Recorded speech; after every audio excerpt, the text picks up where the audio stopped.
Y bien, el tema económico, lo mencionamos una y otra vez, un tema bastante sensible y que bueno, ojalá decimos nosotros que podamos seguir o por lo menos viviendo esa estabilidad que vivimos hasta la fecha. Pero hay temas muy preocupantes, otra vez está en esto de ver de que pueda volver a bajar el barril de petróleo porque China ha hecho conocer que va a consumir menos petróleo, va a comprar menos petróleo. Esto es un tema que preocupa, aunque se ha hecho conocer en esferas internacionales de que podría aumentar la producción de petróleo, aquello implicaría, por supuesto, un bajón. Mucha oferta, poca demanda, precio baja. Pero en este tema hablamos ya con nuestro invitado especial en esta jornada sobre la deuda externa. En los últimos días, el viceministro correspondiente a esta área ha hecho conocer que la deuda externa está en 6.800 millones de dólares. Lo comentamos con nuestro invitado, el licenciado Óscar Heredia, a quien le damos una cordial bienvenida. Óscar, ¿qué tal? Buen día, Alfredo, un gusto saludarte. Cuando el viceministro menciona un monto, días antes también mencionó el señor presidente del Banco Central un monto sobre la deuda externa, 8.178 millones, ¿no? Esa es la deuda que ha mencionado don Pablo Ramos. Sin embargo, habría que ver cómo nosotros entendemos la generación de esa deuda. En primer lugar, tendríamos que hablar de que hay un aumento del déficit fiscal proyectado por el gobierno. Vamos a hablar con datos del gobierno y vamos a incluir de repente algunos datos adicionales. 7.8% del Producto Interno Bruto, el Producto Interno Bruto 2016, 33.900 millones. Imagínense el déficit que tendríamos, ¿cierto? ¿Qué significa el déficit fiscal? El déficit fiscal significa menores ingresos, mayores gastos, fundamentalmente. Y el otro déficit, el déficit comercial, que hoy día tiene un déficit de 571 millones de dólares aproximadamente. Eso significa que exportamos menos de lo que importamos. O sea, entran menos divisas y salen más divisas. Entonces, si nos damos cuenta y decimos, ¿cómo podemos financiar el déficit fiscal en un país? Tradicionalmente se financia emisión monetaria, se financia reduciendo o utilizando nuestras reservas internacionales, que en este caso en los últimos meses y el anterior año han ido reduciendo de 15.000 millones a 10.000 millones aproximadamente. Pero también se habla de que el déficit fiscal se tiene que financiar con deuda interna y deuda externa. Esas son las tres fuentes, aparentemente. Sin embargo, también tenemos que darnos cuenta que los ingresos que tenemos los bolivianos tienen dos fuentes importantes: los hidrocarburos y los impuestos, ¿no? Esto nos hace pensar que en realidad nos hace pensar y ubicarnos en lo que menciona el gobierno. Nuestra economía se sostiene en función de la demanda interna.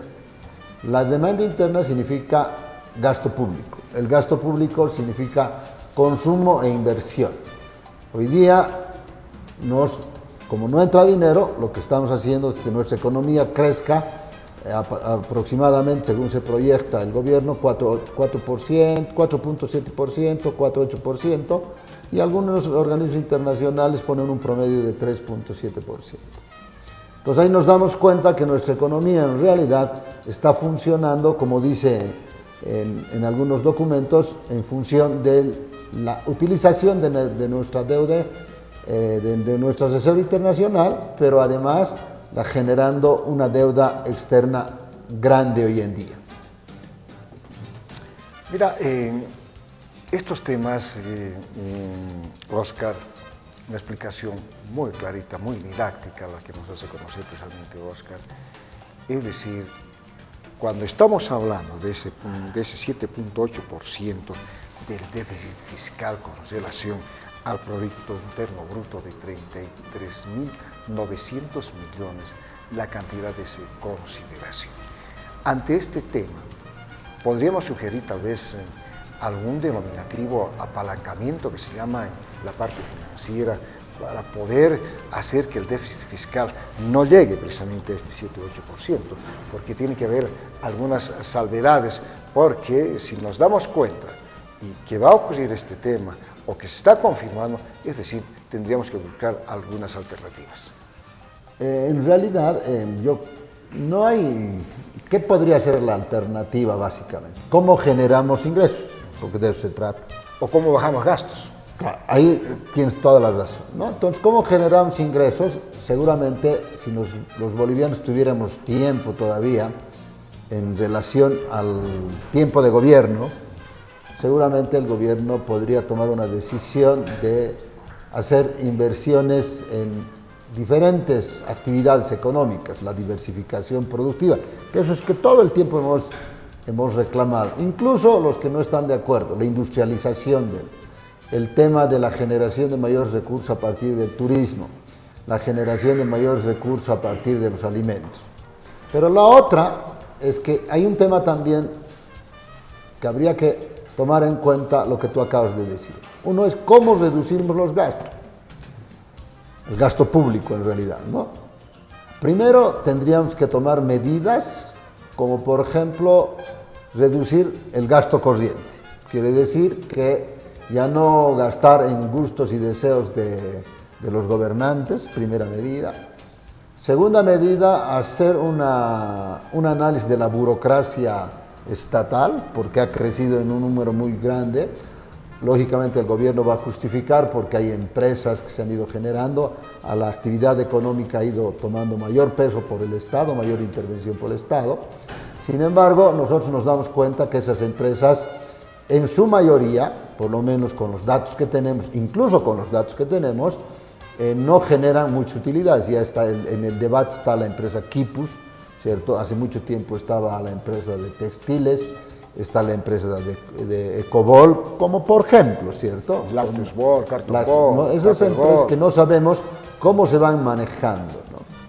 Y tal vez el tema que es muy delicado, que generaría una inflación, es el tema de la depreciación o apreciación en este caso del dólar y la depreciación del boliviano. Y otro tema que me preocupa también es si nosotros leemos la prensa ecuatoriana, había una elección hace poquito, Correa presidente y Lenin su vicepresidente. Lenin Moreno. Lenin Moreno, ¿no? Su vicepresidente hoy se ha sorprendido del manejo económico de Correa. ¿Qué significa esto? O sea, le ha dejado una deuda grandísima. Quiere decir que posiblemente los datos que en su momento se manejaban en Ecuador no eran los datos exactos, no se manejaban datos con transparencia. Y esa es una de las grandes dudas que tenemos en Bolivia, si son datos reales, si son datos objetivos, y que todas esas informaciones que nos dan en realidad se basan en la propia realidad. Caso contrario, estaríamos preocupadísimos, ¿no? El otro elemento que se introduce es que tampoco conocemos, es la emisión monetaria, ¿cierto? La introducción o la inyección de dinero emitido por el gobierno, lógicamente tendría que tener una base de respaldo, que en este caso podrían ser las reservas internacionales. Sin embargo, si nos vamos consumiendo las reservas, tenemos menos posibilidades. Pero seguramente el gobierno va a decir, sí, nuestra deuda se basa en función de la confianza que tienen los organismos internacionales. Por supuesto, esto significa que nos basamos en nuestra macroeconomía y nos basamos en realidad en nuestras reservas internacionales y el crecimiento económico. Pero si esos datos no son reales, tenemos dos ejemplos, uno en Europa, Grecia en su momento, hoy en día reales, Ecuador, ¿no? Entonces, eso es un tema importante. Sin embargo, tenemos que también indicar que la deuda, en realidad, en estos últimos tiempos, con datos del propio gobierno, se habla de una deuda de aproximadamente de 8.100 278. Sin embargo, hay que tomar en cuenta que hay dos momentos históricos en la deuda boliviana, que en este caso no se toman en cuenta. La condonación de la deuda, que más o menos eran 3.000 millones, y la deuda comprometida.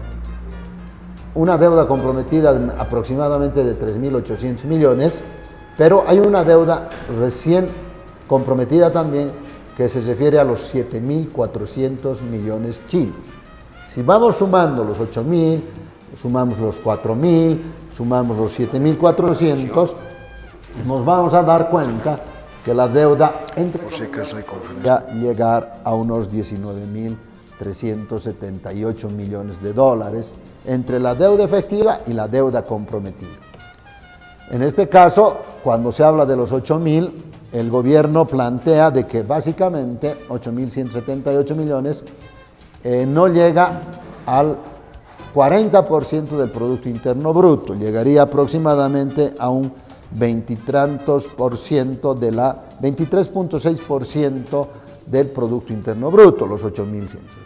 Entonces, esos elementos nos hacen reflexionar un poco y nos deben hacer reflexionar un poco tanto a los ciudadanos como al gobierno. Primero, hablar con datos precisos, objetivos y decir que la deuda se ha ido incrementando. Si hacemos ese ejercicio, lógicamente llegaríamos reduciendo, digamos, la deuda que nos han condonado. ¿Con cuánto empezaba el gobierno? Se dice que con 4.000 y pico, pero si con 4.000 y pico ha empezado la deuda el 2005 en realidad, pero con la condonación de 3.000 millones aproximadamente, quedaríamos como 1.000 y pico millones de dólares que se inicia la deuda. Hasta los 8.000 sube un poco más. Si tomamos en cuenta la deuda consolidada o ejecutada, más la deuda comprometida de los 3.800 más los 7.400, pasaríamos más o menos más del 50% del Producto Interno Bruto, que es un coeficiente límite, según el gobierno, según escuché en un medio de comunicación de voz oficial del viceministro, 40% del Producto Interno Bruto. Sin embargo, lógicamente hay otro indicador que dice que es el 50%. Aún entre el 40 y 50, con esta deuda comprometida y consolidada o ejecutada, lógicamente pasamos del 50%, entonces debemos preocuparnos en la generación de recursos, como tú decías, y también el tema de cómo reducimos los gastos. Y tercero, la transparencia en el manejo de los datos para que los bolivianos estemos tranquilos en la situación económica en la cual vivimos. Ahora, cuando se habla de datos reales, por lo menos en nuestra lectura, Oscar, no creemos que el actual gobierno pueda hacerla. Como no lo hizo don Rafael Correa del Ecuador en su momento. Es decir, Rafael Correa ha estado en una bonanza, pero es decir, capaz más blindada que la economía de nuestro país. Pero Lenín Moreno, el actual presidente, que fuera también de la línea de Rafael Correa, en los últimos días se ha hecho conocer de que vende el avión presidencial. ¿No? Que por supuesto es un costo elevado mantener un avión, el combustible, el mantenimiento, el personal, etcétera, etcétera, es un costo bastante elevado. Pero paralelamente, Lenín Moreno, presidente actual del Ecuador, también dijo va a vender, o ya está en venta, no sé, capaz que ya han venido, todos los vehículos adquiridos durante el gobierno de Rafael Correa, aquellos vehículos blindados o especiales que se tenía precisamente por Rafael Correa. Está generando, digamos, lo que yo llamo los gustos y deseos de los gobernantes. Hay cosas, nosotros tenemos que entender. Alguna vez hemos escuchado que nuestros gobernantes decían que son nuestros papás, ¿verdad? Claro. Y yo cuando comparo papá, en este caso mamá, ¿no? Porque la tradición es que la economía de la casa, la administración de la casa, quien maneja es la mamá porque conoce más de cómo funciona. Yo nunca he visto en mi casa, y creo que nunca hemos visto en una casa, que una mamá compre sus gustos y deseos ¿cierto? Cuando la plata era harta ni cuando era reducida. Lo primero que hacía siempre era pensar en la familia en su conjunto. Sí, señor. Y lógicamente en este caso en los hijos. Había una distribución equitativa entre los hijos y decía, bueno, a tal hijo le vamos a dar un almuerzo, un plato de comida, una sopita, un postre, por ejemplo. A todos les daba postre. Y cuando quería, digamos, ver que uno de los hijos necesitaba más de energía o más de alimentos, la mamá sacaba de su propio plato y le daba al hijo, ¿cierto? Si tenía 2 mandarinitas, le daba uno al que necesitaba. Si necesitaban los 2, les daba otro, ¿no? Pero nunca he visto que una mamá empiece a comprarse unas frutas así frondosas, grandes, como para poder comer y no dar a los hijos, ¿cierto? Yo creo que con esa comparación nos damos cuenta. Y jamás hemos visto que una mamá se endeude, aunque una etapa de la economía en Bolivia ha habido mucha gente que se ha endeudado con créditos de consumo muy alto, con intereses muy altos, ¿te acuerdas? Ha habido problemas con eso, porque la economía se estaba moviendo en ese sentido. Entonces yo nunca he visto de que se compre algo para poder ella brillar y los hijos no hacerlo. En este caso, yo creo que el gobierno ha cometido excesos en los gastos, ¿no? No sería imposible enumerar todos los gastos, gustos y consumos que ha hecho el gobierno. Empezaremos con estadios, empezaremos con aeropuertos, empezaremos con el avión, empezaremos con los autos, empezaremos con el propio satélite que se va a comprar otro, porque nadie sabe cuánto genera. Se dice para internet, ese satélite no es para el internet, es para televisión y radio, ¿cierto? Y lo que necesitamos hoy día es internet. Entonces, ahí nos damos cuenta de que el gobierno ha comprado cosas muy caras, pero Lenín Moreno va a vender su avión, pero el costo ya no es el mismo, ¿cierto? O sea, el precio que le van a pagar, o el precio que le van a pagar no va a ser el mismo de los autos, de los aviones, de las joyas. O sea, estamos empezando a lo que dice el dicho común. Vamos a tener que utilizar las joyas de las abuelas, ¿no? En este caso estamos utilizando las joyas de los presidentes. Esperemos no llegar en Bolivia a ese momento histórico económico que nos va a afectar muchísimo. Sin embargo, creo que nosotros tenemos que ser conscientes de que las reflexiones que nosotros hacemos aquí en el medio de comunicación, en realidad es poner los datos para que la gente analice y comparando con hechos reales. Estamos comparando con Ecuador, estamos comparando con Grecia en su momento, que no tenía una información precisa, clara. Y parece que los gobiernos no se manejan esos datos claros y transparentes. Y además va en contraposición de lo que ellos mismos pregonan, ¿cierto? Distribución de la riqueza, pues la distribución de la riqueza. Igualdad, igualdad. Equidad, equidad, ¿cierto? Y además un término que es capitalista, neoliberal, lo que quieras, utilización eficiente de los recursos. No lo digo yo, lo dicen las autoridades en su momento, que tienen que cumplir porque es un elemento, 2 elementos, eficiencia y eficacia, igual productividad, que son 2 elementos que tiene que tener cualquier Estado, cualquier empresa, más aún ahora que el Estado boliviano tiene mayor intervención en las empresas. Esas empresas bolivianas no son pues de beneficencia, no son de generación de empleos, tiene que ser generación de recursos, generación de empleo y generación lógicamente de divisas si nosotros nos convertimos en un país exportador, pero ahora somos importadores de casi todo. Y hay tantos gastos, Oscar, que realmente nos quedamos sorprendidos, alarmados, impotentes, ¿no? Pasa recientemente con el tema de Bolivia TV, millonarias sumas. ¿Cómo es posible un equipo? 25 millones de bolivianos. Estamos hablando de 3,5 millones de dólares. Es decir, por uno, ¿eh? Y luego viene lo uno, lo otro. No sé cuántos millones, creo que se habló de 260, 270 millones de dólares. Miren, con esa cantidad de plata, Bolivia TV debió tener instalaciones igual o mejor que Televisa de México.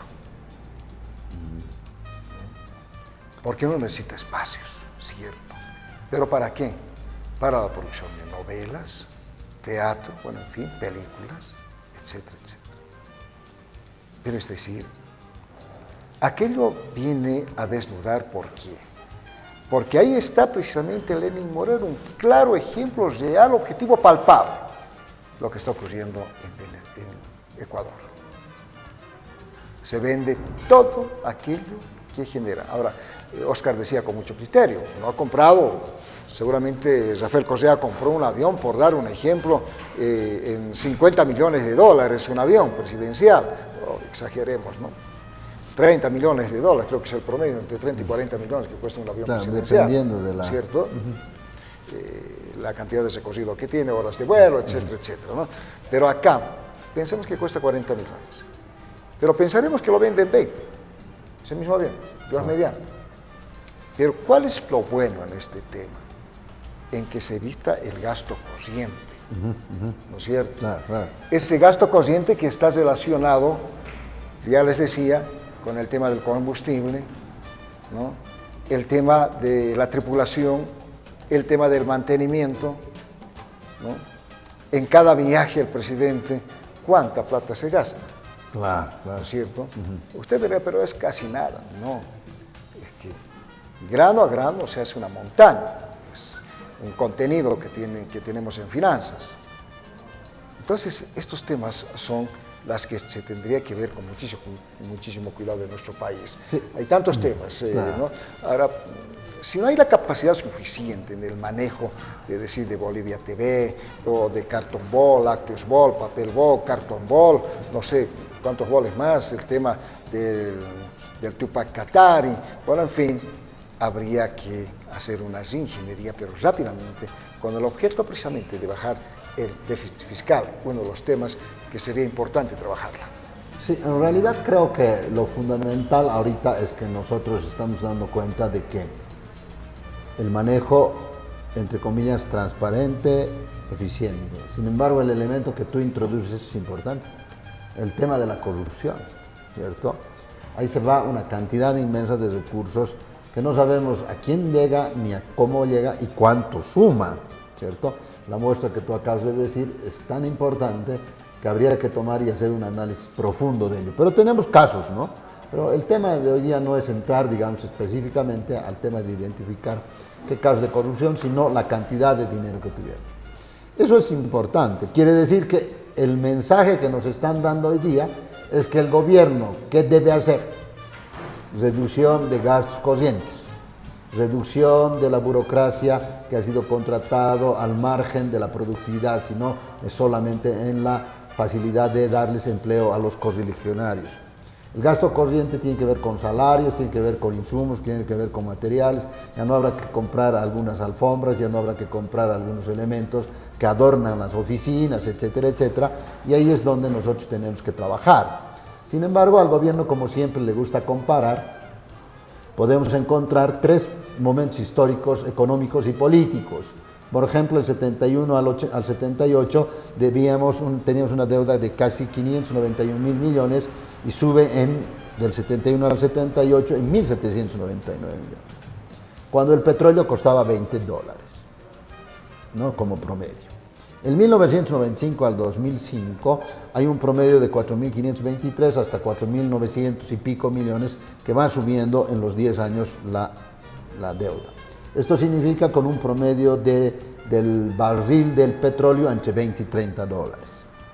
Y en Bolivia, tomando los datos oficiales, sin embargo, con la condonación de la deuda, casi 1.800 millones hasta 8.170 millones, cuando el petróleo como promedio llega hasta un 90 dólares el petróleo. Lógicamente en parámetros encontrados un promedio, porque llega en algún momento a 120, 130, incluso a 140 dólares el petróleo, ¿cierto? Hay un promedio en algún momento, en poco tiempo cae, no vamos a decir que no cae, a 30 dólares, 20 dólares, pero vuelve a subir 70, 80, 100 y pico, baja, ¿no? Tiene una fluctuación interesante. Sin embargo, esos elementos son importantes porque nos damos cuenta de que como nos gusta comparar, habría que comparar. Hoy día estamos comparando con hechos reales, Ecuador, Bolivia, Grecia, estamos comparando el momento histórico del propio gobierno con una deuda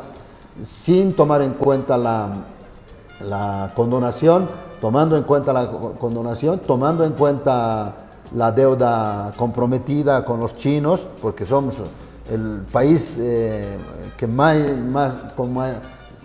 acreedor de Bolivia con mayor porcentaje, lógicamente es China, ¿cierto? Ha empezado a crecer nuestra deuda bilateral especialmente. Entonces, nos damos cuenta de que hay que comparar tiempos para demostrar que el uso eficiente de los recursos tiene que ser de manera diferente que a la que nos están demostrando a nombre de buena economía y macroeconomía y lógicamente con un efecto de la microeconomía que nos está preocupando mucho. Hay mucho por hablar, Oscar, en el tema de las deudas que tiene nuestro país, déficit fiscal, deuda externa, deuda interna, la distorsión en la economía que tiene nuestro país está relacionado con dos componentes, la economía informal y el narcotráfico.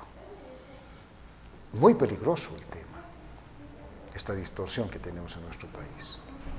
En las últimas horas se ha hecho conocer, por ejemplo, que inclusive un cartel mexicano que está en Bolivia, especialmente en Santa Cruz, inclusive ya había comprado un equipo de fútbol. América no sé qué tantos. No se sabe quiénes son los miembros de acá y que seguramente ya hay inteligencia de parte del Ministerio de Gobierno estará en el trabajo de investigación. Entendemos que debe ser así. Entonces, este tipo de distorsiones, Oscar, en nuestra economía, es decir, en determinado momento, por la fragilidad, podría convertirnos en un momento muy, pero muy difícil en el tema económico. Sí, en realidad yo creo que de alguna manera muchos gobiernos,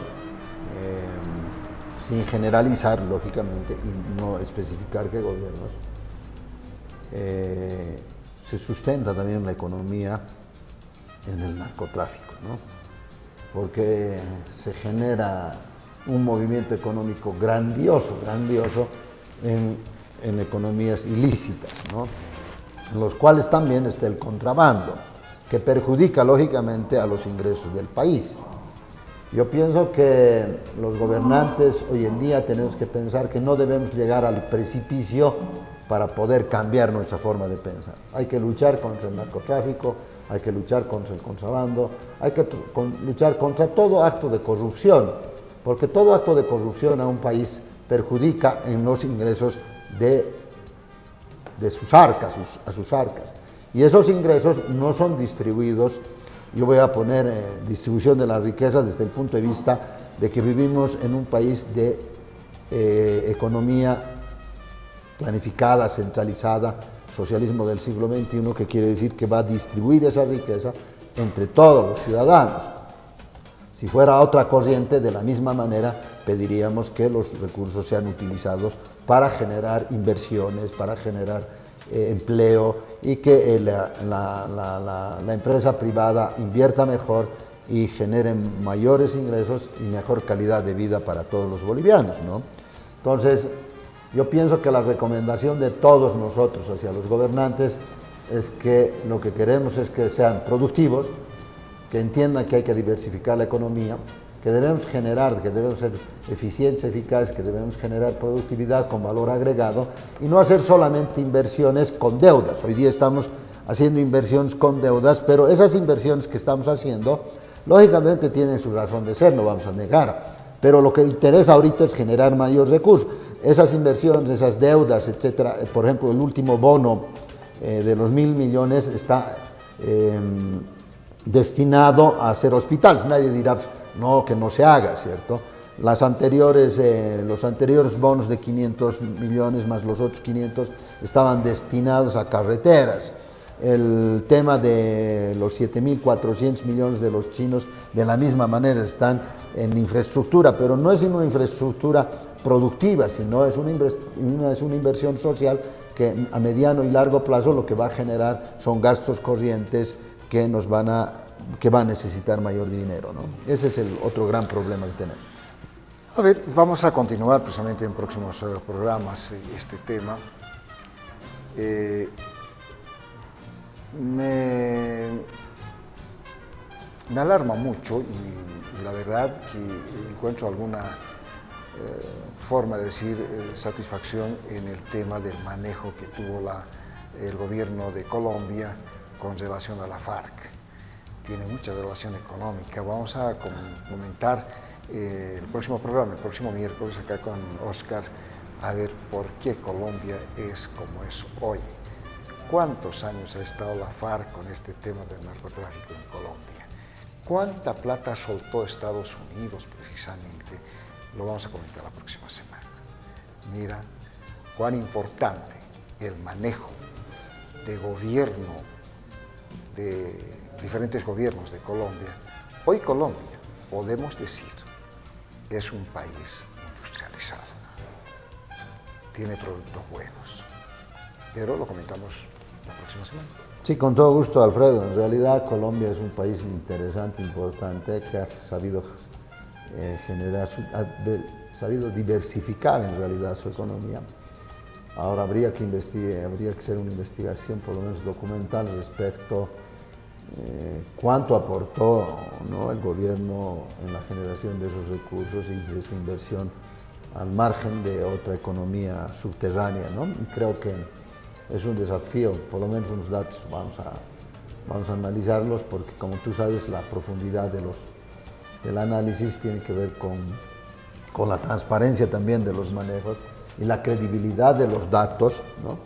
Pero creo que es bueno siempre comparar, como hemos entendido al gobierno. El gobierno le encanta comparar 2005 con todo lo que ha hecho, a nosotros nos encanta comparar 2006 con todo lo que hace, y en este caso estamos introduciendo elementos de comparación de otros países con información objetiva y declaraciones de propios presidentes y hechos reales como en Europa, ¿cierto? Entonces, creo que eso nos ayuda a los ciudadanos, a todos. Esperemos que los ciudadanos comprendan de que estos datos no tienen una intencionalidad destructiva, sino una intencionalidad de autocrítica para mejorar un modelo de gestión y unas políticas económicas que en su momento, lógicamente, que cuando hay dinero, siempre el humano empieza a gastar a manos llenas y después se da cuenta que se ha consumido con todo, ¿no? Yo pongo el ejemplo de la tienda de barrio. La tienda de barrio nuevita empieza a parecer bien montada, empiezan a visitarnos los amigos, los vecinos, almorzamos y decimos, falta refresco. ¿Dónde hay? En la tienda. Entonces sacas el refresco para consumir en la mesa. Comeremos un postrecito, ya, anda, hay dulce, por decirte, durazno al jugo, anda a traer el durazno al jugo. Y toda esa actividad ritual de compartimiento entre familia está haciendo que la tienda empiece a vaciarse. Lógicamente lo que está haciendo es consumir su capital en la Coca-Cola, en el durazno al jugo, en el refresco, en la papita. Se está consumiendo el capital y no se está consumiendo las utilidades que tendría que tener simplemente, ¿cierto? ¿Cuánto gana de un durazno? ¿Cuánto gana de una Coca-Cola? Eso es lo que hay que consumir, pero ese dinero que es utilidad tiene que hacer una distribución mínima, pues, ahorro, inversión, consumo, ¿no ve? Entonces, esa es la idea que queremos dar a la población, de que el gobierno tiene que darse cuenta que un buen padre debe tomar ejemplo de una buena familia.